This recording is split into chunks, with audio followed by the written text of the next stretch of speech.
What is pain? Have you ever thought about it? I don't think so. Because usually people are looking for opposite of pain. Usually people look for joy. And that's the problem. Life became too comfortable these days that any small discomfort will just bring misery to your life. And you constantly want to avoid pain because you believe it's not good. But today I want to talk about pain and why you can use it for your growth. Like how you can use pain to become a better person, to become a better version of yourself by understanding your pain body, your pain psychology.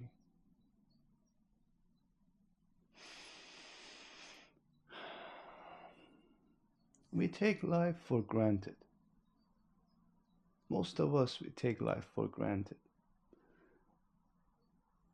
Not only that, we all also suicidal. Like we went to the end of it. Not only we don't appreciate life, we also become suicidal. And that's normal. That's totally normal in this world because you get to a point that you realize there is so much pain. What's the point of living it?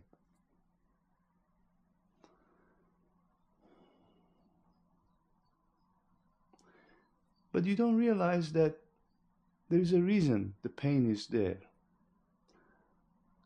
Existence gave you pain to give you will for life, to give you the possibility of surviving.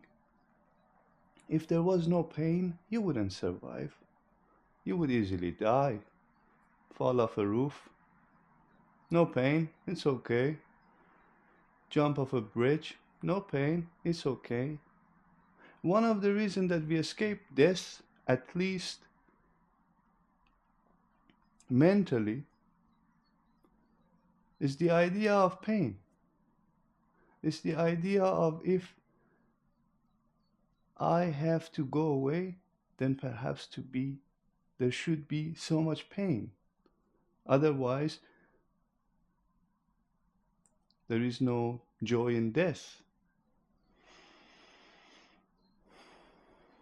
And that's the problem.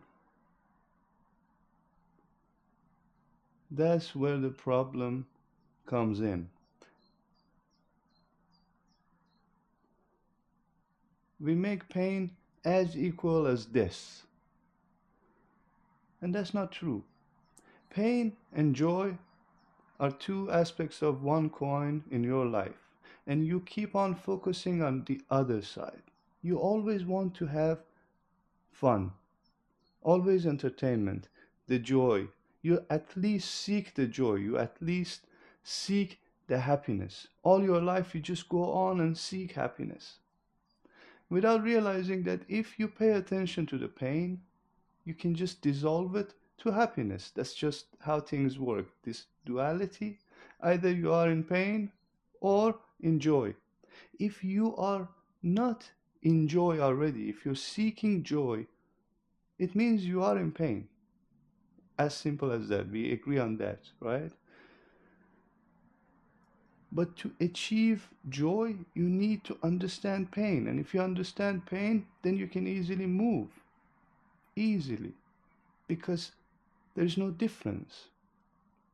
Both of them are here to give you the will for life, the power to live. But we don't have it. In the modern world, the will for life is at its minimum. Why? Because everyone lives comfortably. Everyone lives conveniently. Now, realize that we have two types of pain: body pain, psychological pain. Body pain, pretty much none. What body pain you have in life? Nothing. At max, you get old and your body naturally starts,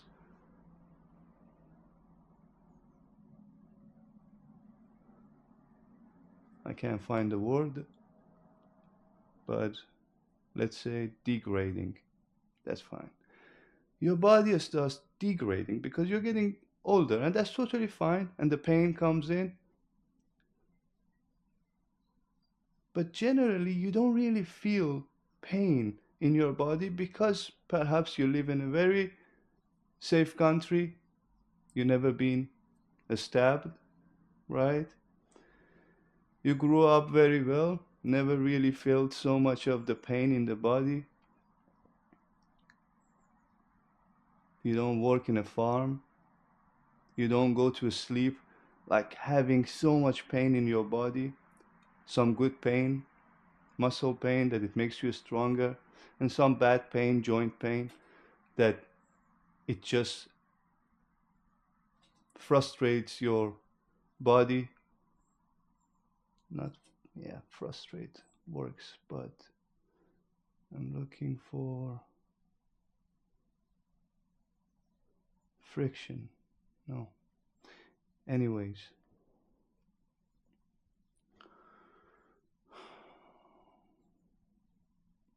got myself out of it. Gotta go back to the flow again.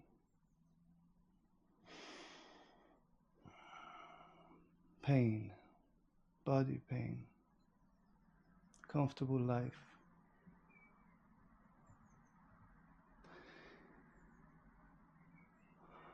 Okay, let me have a detour here.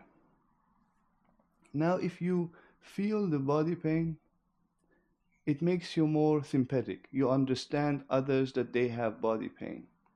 Like if you have a leg pain, when you meet someone that has a leg pain, you feel a little bit more connected because you experience the same pain. And now imagine we live in a life that there is not much pain in our life. We don't really function on a survival level. Of course, not everyone, right? I'm talking in English, and I assume most of my audience are people that lived a good life, they could afford life, and they never really went to sleep hungry. They never really haven't had things that they wanted. Sometimes like there are needs in life and there are wants in life, and most people are just on the need side because want is a little bit more luxurious. First you have to provide the need and then you get to the want. But mostly the people who live good, they are on the want side of it. They always want something more, right? The let's say people who can afford living in this modern days.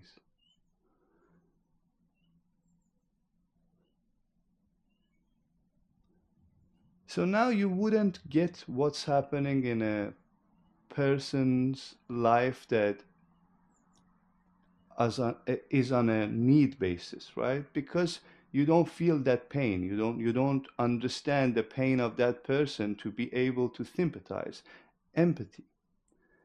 Just because you don't understand pain, you have less empathy.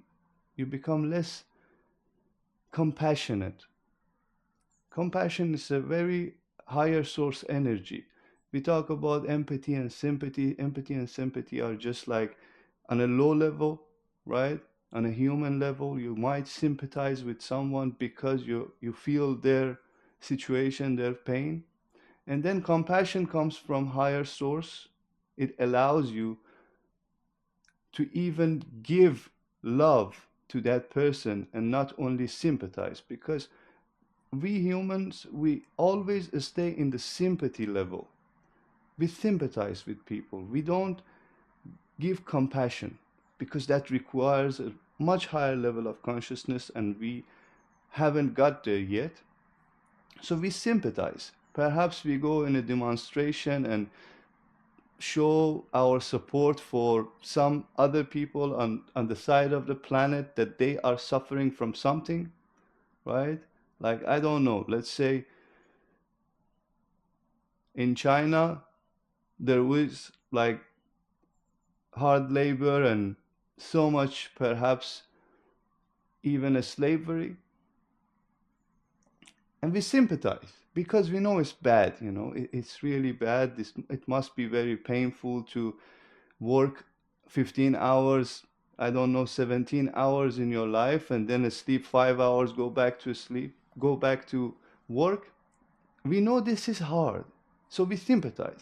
And we might go in the street and demonstrate for people in China, but then when we want to consume something, we easily buy something, for example, Chinese, right? I'm giving these all as an example, don't take it too seriously. But we just, when it comes to our life, we want to buy that thing that is more affordable for us, and that mostly comes from that hard labor, right? But we buy that. Here we don't have compassion, right? Here we don't care. But there we sympathize because it's easy to relate.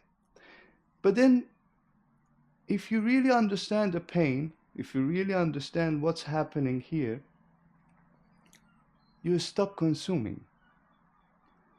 Just because you don't understand the pain, at max you can just like be something at the surface because you don't understand the pain.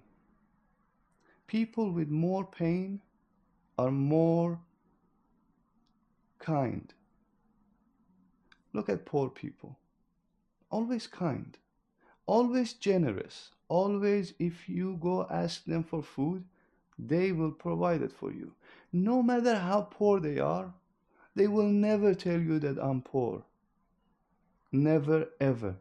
But they might tell you I'm poor if they're rich. I have done it many times myself. I look like a poor person, but I'm actually very rich. And when a beggar comes to me, I'm like, look at me, dude. Like, honestly, I'm poor. But if I was really poor, like really poor, I would do anything to help that person.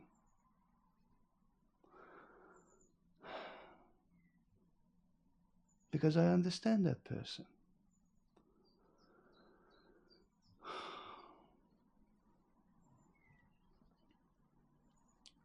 Yeah.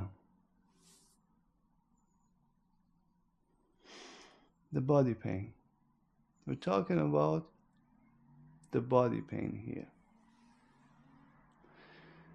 Now, I want to tell you about something that it might perhaps be so new to you.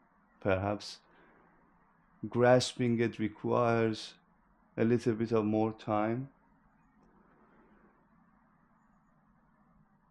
But I will tell it to you. One of the reasons that women are much better to be compassionate, caring,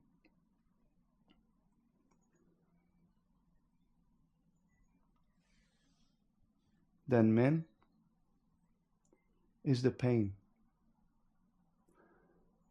If you look at woman's cycle every month, I don't know how much you know as a man audience. I think at least 3 days of this cycle, it feels like someone is stabbing you all the time. Now, as a man, imagine you become a teenager and 3 days of each month, someone is just like continuously stabbing you in your gut. Imagine that. What happens to you? How strong you become psychologically toward pain. That's the first thing, right? Because you get to know pain. Not only you get to know pain, you get to live with it. And this is very, very, very delicate. Living with pain in a world that you are not also allowed to release the pain. You are also not allowed to let go of the pain in the public, in the private. If you do it in public, you will instantly get labeled as perhaps hysterical.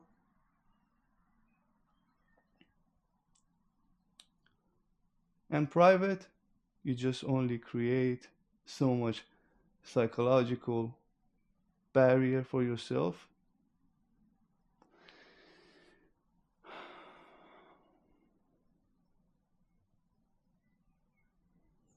You get the idea? As a man, personally, I lived a very comfortable life. I'm talking about this body pain, okay? I never really knew anything about woman and woman's cycle anyway until I got too old, right? I lived in an Islamic country. In Islamic country, you don't really put any education for these things, you know. But then you gotta dig yourself and find it out. Even in Western world, I don't think there is enough education regarding all these cycles in life and how things work. Anyways,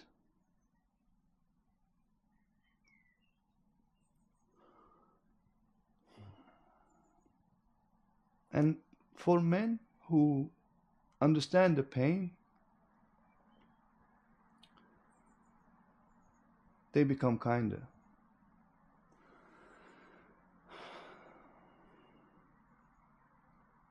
Like look at the world. Like the leader of one of the most powerful country in the world never experienced pain in life. Like I cannot even fathom that someone so brought up so rich never experienced pain in life becomes the leader of the world.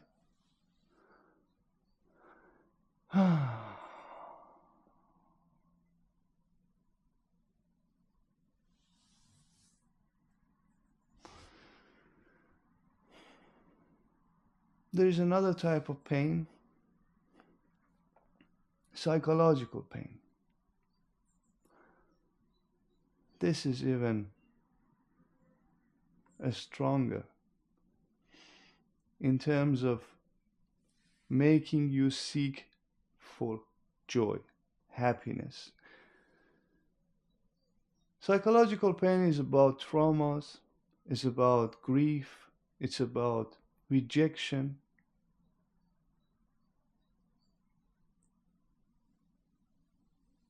We all go through life with lots of traumas. And psychological pain is different than the body pain because body pain it's equal. If I lose an arm, it's like the same other person lose the same arm. So we can relate. But psychological pain is very hard to relate. That's why we end up alone. That's why we end up lonely.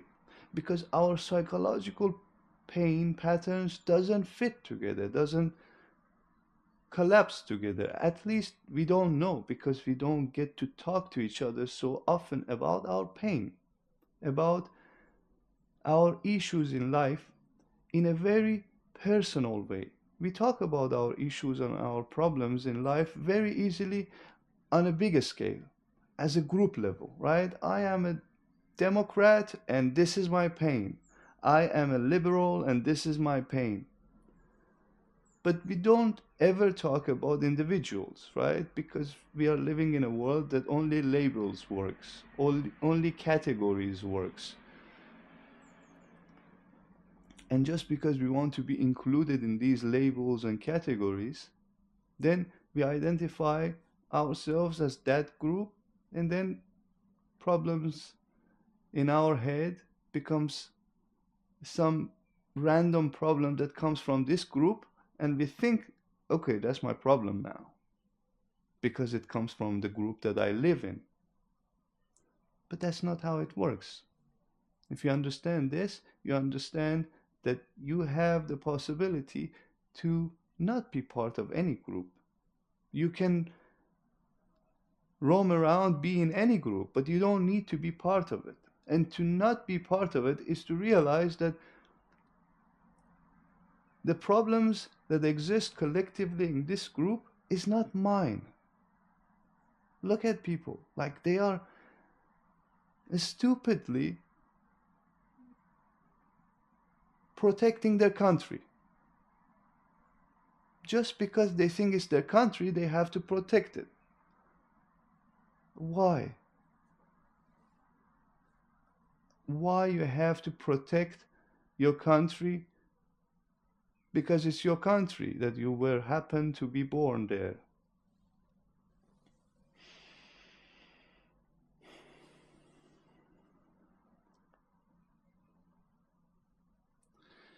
Now this psychological pain, it sits in your head.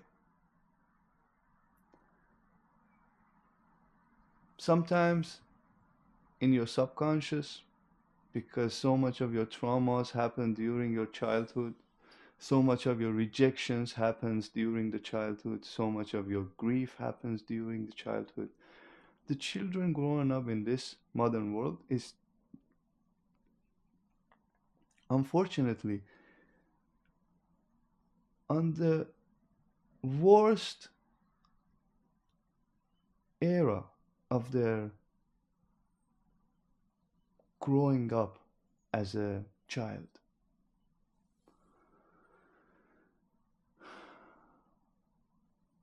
Like they get bombarded by so much information that they cannot navigate through it. And not only that, they see so many strange things every day in life that they don't have any explanation for it.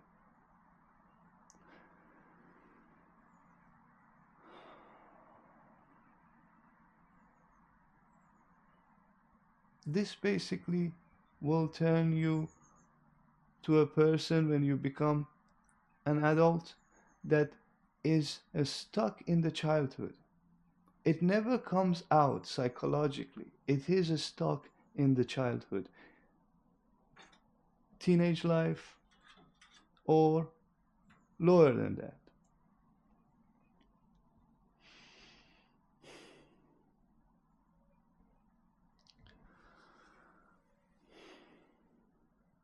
Someone asked me why it feels painful to meditate. Like what's the reason that meditation becomes painful? Now that we tapped into these two types of pain, body pain and psychological pain, now we will come to the middle ground. Now we come to the center because meditation always lives in the center. Meditation is a point that you can have two sides of the spectrum in your view. You can sit, close your eyes, and just observe. Observe this side, observe this side. And when you bring this together in the center,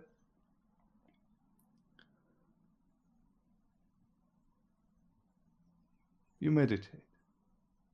Now, why meditation is painful? The body pain, first thing first, is painful because we don't know how to be comfortably in the meditation posture.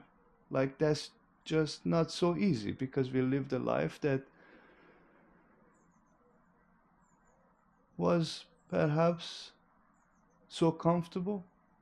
And meditation posture is not a comfortable posture. Like 5 minutes in, everything starts aching. And then you have to cut through that pain to be able to sit a little bit longer and longer and longer. And then you realize that, okay, the pain is just making me stronger. The pain is just like helping me to become strong. Like whoever goes to the gym and work hard, they know that how hard it is to become stronger. It just takes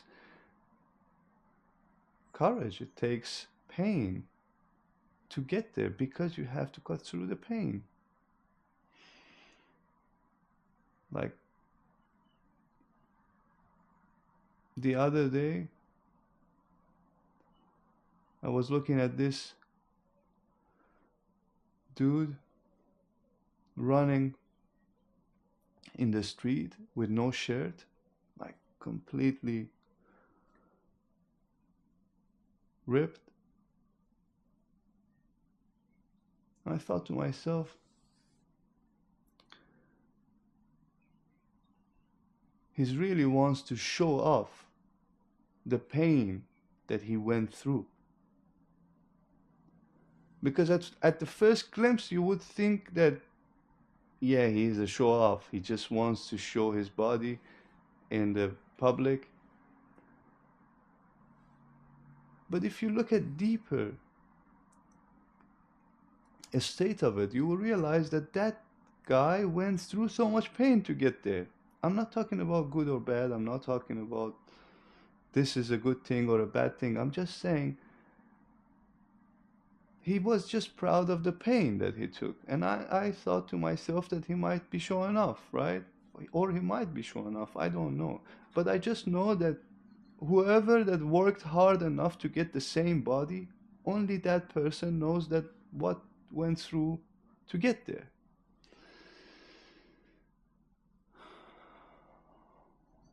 Now, body pain is just a matter of doing it consistently.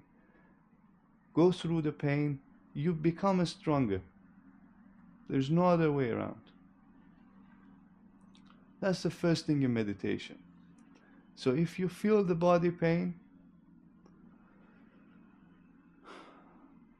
it's okay. Feel it, observe it, and let it go.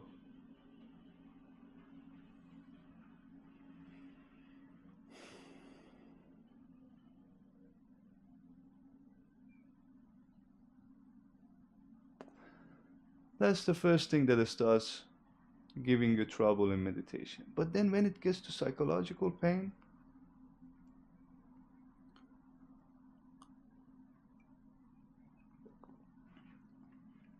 that's the tricky part.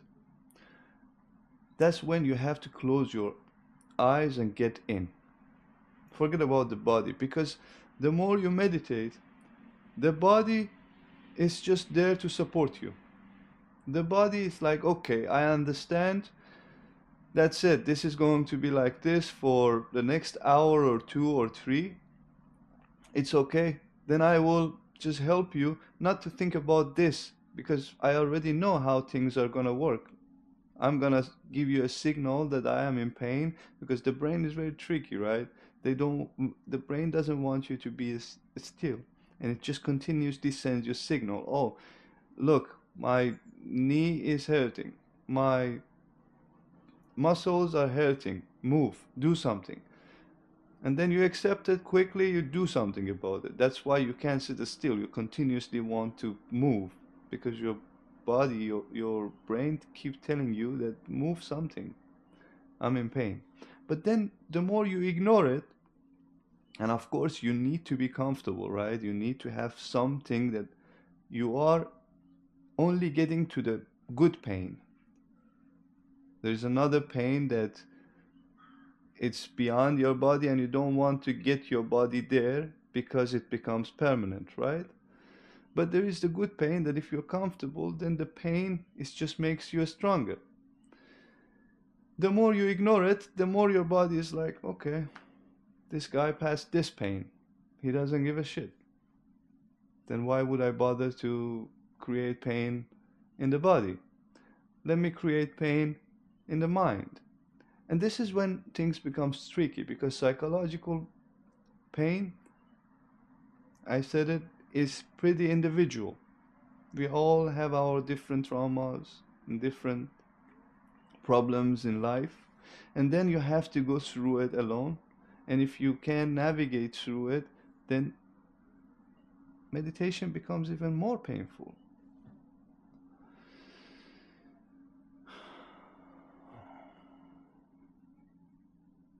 Now, the simple trick is, again, treat it as the pain that happens in the body. Ignore it. It comes to you and wants to really annoy you. Think about all these traumas, all these bad things, guilt, shame, everything that you just don't like about yourself, all just rushing toward you because it wants to be painful. And now, if you ignore it, by and by, your brain, your mind is like, this guy doesn't care, right? What happens? Again, it doesn't give you the pain anymore because you passed through it. Now we get there that there is no pain, but yet there is no joy as well, right? This is the middle ground, like center. No joy, no pain.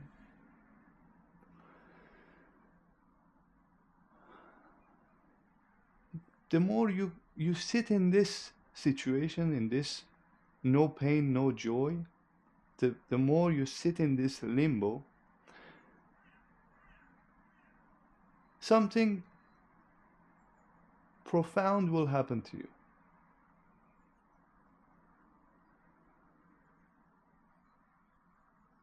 And I don't want to put ideas in your head. I just want you to get there. You know? I just want you to be able to go through the pain first. And don't seek joy. Because the idea of seeking joy is stopping you from appreciating the pain that you have in life right now. If you have pain, if you feel pain, you should be grateful, because that means you are alive. The first thing is you are alive. There are millions that are dead. Billions are dead.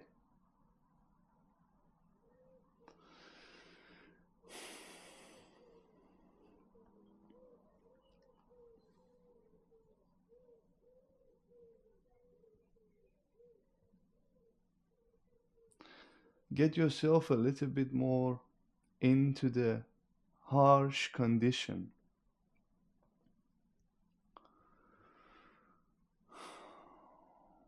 The more you come out of your comfort zone, the more you can appreciate life. The more you come out of your comfort zone, the more you will have will for life. The more you fight with nature, the more you become nature.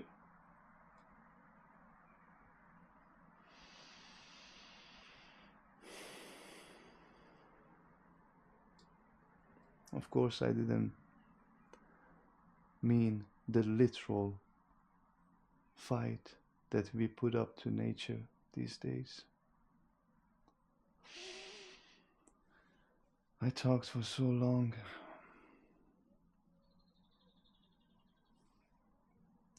And I didn't really cover, perhaps,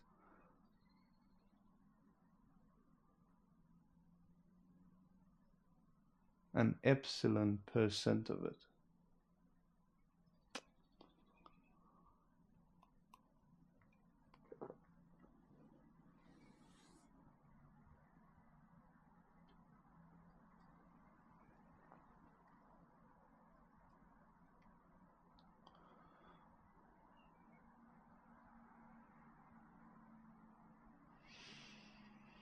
Yeah, let me know what you think in the comments.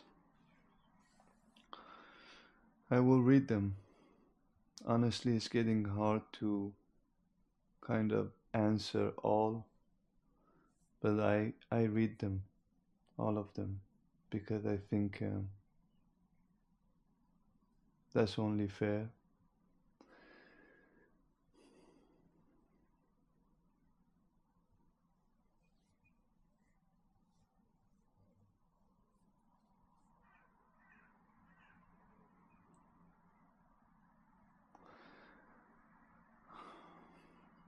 I hope you are having a good time.